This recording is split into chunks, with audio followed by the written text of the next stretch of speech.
ఎంతోమంది వెయిట్ చేసిన ticket to ఫినాలేకి సంబంధించినంత వరకు ఈ మొదటి రోజున 4 టాస్క్లు అయితే జరిగాయి అనమాట టికెట్ టు ఫినాలేకి సంబంధించి. సో మంగళవారం.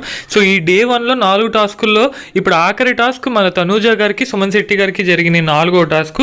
సో అంటే మనకు ఆల్రెడీ తెలుసు, ఫస్ట్ టాస్క్ ఇమాన్యుయల్ గారు గెలిచారు, సెకండ్ టాస్క్ తనూజ గారు గెలిచారు, థర్డ్ టాస్క్ మళ్ళీ ఇమాన్యుయల్ గారు గెలిచారు, ఎపిసోడ్లో చూసాం. అండ్ ఇప్పుడు ఇది లాస్ట్ 4th టాస్క్ అనమాట. ఇది వచ్చేసరికి తనూజ గారికి, సుమన్ శెట్టి గారికి జరిగింది.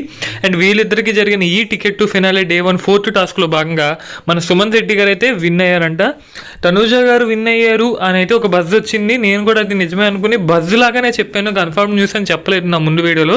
సో అది బజ్ మాత్రంగా బజ్ లానే మిగిలిపోయింది కానీ కన్ఫర్మ్ అవ్వలేదు. But as of no buzz ప్రకారం 199.9% కరెక్ట్ అయిన కన్ఫర్మ్డ్ న్యూస్ ప్రకారం తనూజ గారికి, సుమన్ శెట్టి గారికి జరిగిన ఈ 4వ టాస్క్లో సుమన్ శెట్టి గారు తనూజ గారిని ఓడించి విన్ అయ్యారంట. సో తనూజ గారు out of ticket to finale task దాని నుంచి అవుట్ ఆఫ్ అయితే అయ్యారనమాట రేస్లో. సో సుమన్ శెట్టి గారు విన్ అయితే అయ్యారనమాట.